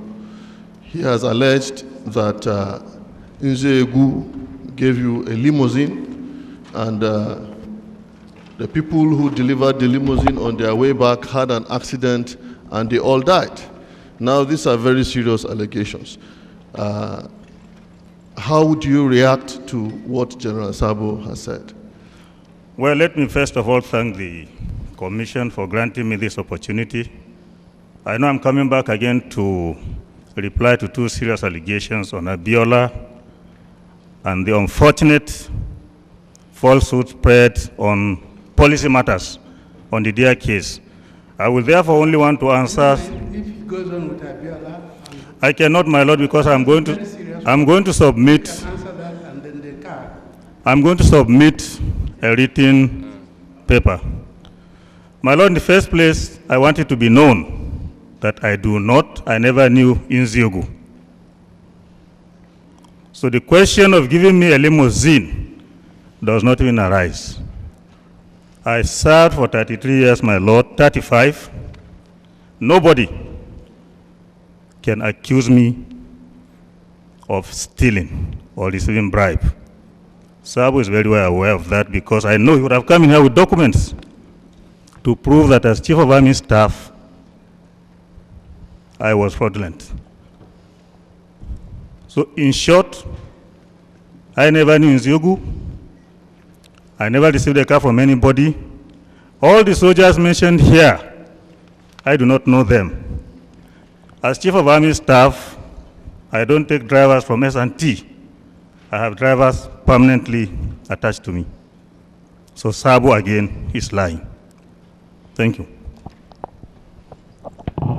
Yes, please, on the totality of this Nzerebe's petition, when Nzerebe was when he testified before this commission, he surreptitiously added your name into the petition. And that is how we came into it. Did you at any time order for the detention of Nzerebe? My Lord, I met Nzerebe here for the first time when he was made to mention my name, even though it was not in the petition. I was expecting the commission to actually get him arrested. Because, my Lord, my name came in when Nzerebe mentioned he went to CDI, and then from nowhere, and General Bamai. My name was not there at all. But then I'm not surprised. It is the same way the Abiola case came in, when Sabo again brought in my name without petition. But I will be addressing that. I never knew Nzerebe before. I had no business with anything happening in the DMI. As Chief of Army Staff, I always waited for official reports to reach me before acting. All commanders have responsibility for discipline in their formations and units. The Chief of Army Staff will only come in when everything is completed and there is need to forward a memo to the Army Council. No more, no less. Thank you very much. Now, we have this very rare opportunity of you being in the witness box. And then the coincidence of the fact that at the time when Nzerebe, who happened to be the petitioner in this petition, was in the detention camp of the security group, you visited that place. Now, you also had your DMI. You were Chief of Army Staff when he was a DMI. This is reconciliation ground. He has apologized to what he did, the lapse, as the then head of the Africa's largest army, and also a member of the PRC at that time. Would you want to say something that could possibly facilitate the purpose of the activity or the purpose of this commission, the sitting of the commission and the investigation, vis-a-vis the DMI, the detentions of people by the military? My Lord, as I said earlier, I am going to address this commission in writing. Therefore, I would not want to bother myself going into details now. Nobody refuses apology as long as it is genuine. But one can see, you cannot come in, abuse everybody, insult people, then at the end of it you say you apologize. I will accept the apology, it's accepted, but I have to reply. Oh, my Lord, thank you very much. That will be all for him for now. This writer, when do we expect it? I bring... Is it ready? No, it is not now ready. I would file it by Monday, and... so we can have it on Monday? Yes, my Lord, you can have it on Monday. And then I'm made to understand too that the case has been... I hope, since you have not tendered it, I'd like it to be a composite write-up about the Nigerian Army. A write-up which, if I ask you, would you like to be Commander-in-Chief of such an army? You say yes. If you have doubts, we've already had 2 or 3. One from DIA about the Nigerian army. One from Sabo himself about the Nigerian army. I think one from Al-Mustafa. Now, all these, they give me a little sort of worry. I like to see what we can make of the army. Yes, my lord, And we are... a scripted call. See. So, any write-up that will help us make some useful recommendations would be appreciated. My lord, with all respect, I'm not in a position to write anything now. I'm not a free man. I do not have a library. I have no writing materials. So I shouldn't deceive you. When I'm free, I will do so. As much as you can.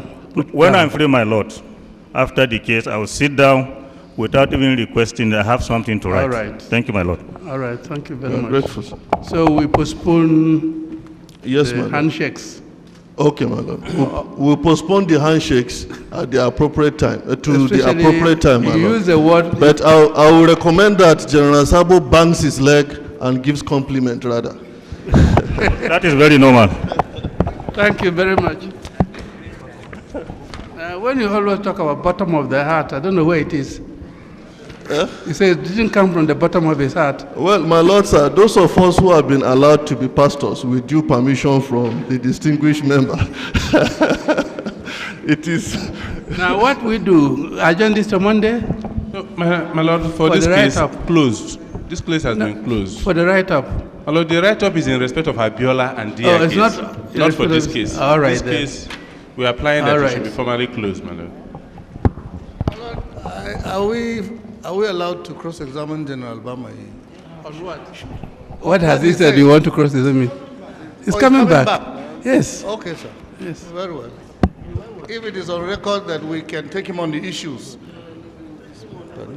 And in any case, I think for the purposes of getting the record straight, General Sabo never apologized to Bamai. He suggested reconciliation. If it was rejected, it's okay, but it should not be interpreted to mean that he apologized to him. He apologized to Nzeribe, not to Bamai. My lord, General Bamai is a Christian, and the Bible says that we should pursue peace. He would respond to General Sabo, and I want to assure you that General Bamai has nothing whatsoever against General Sabo. He came here to say that General Bamai is a retired Christian. I don't know anything about that. A Christian is a Christian. It's either you are a Christian or not. But I'm here to tell you, my lord, that General Bamai has nothing against General Sabo. He can also pursue peace as required by the commandment that he has subjected himself to by a divine arrangement. At the appropriate time, my lord, we will see them hugging themselves. Thank you very much. Well, I really took it that the apologies for Zeribe today. My lord?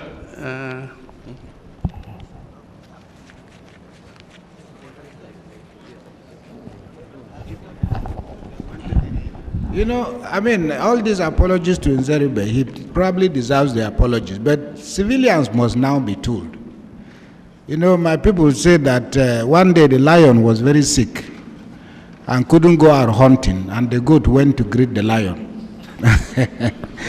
You know the result. I think what Nzeribe and others should now learn, we ordinary civilians, dabbling with these military people and their wahala, this is what got them into this problem. So I think it's good that we've had this reconciliation, but I think this case is really a summary of a lot of things, and it's a pity that Adeka, is it what's this major's name?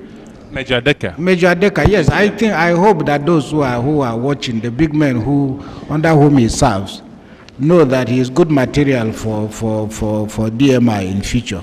I think his testimony and the testimony of Major Padikwe all show that things are not as, well, things were really bad.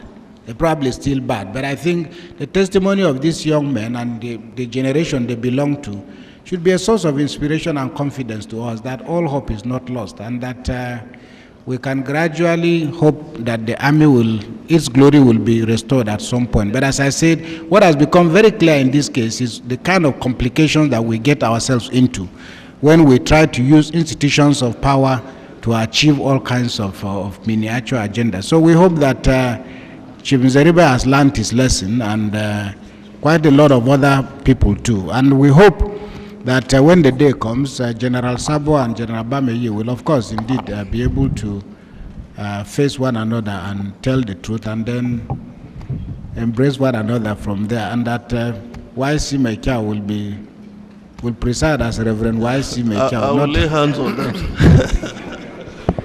My Lord, I have something to say that will help you.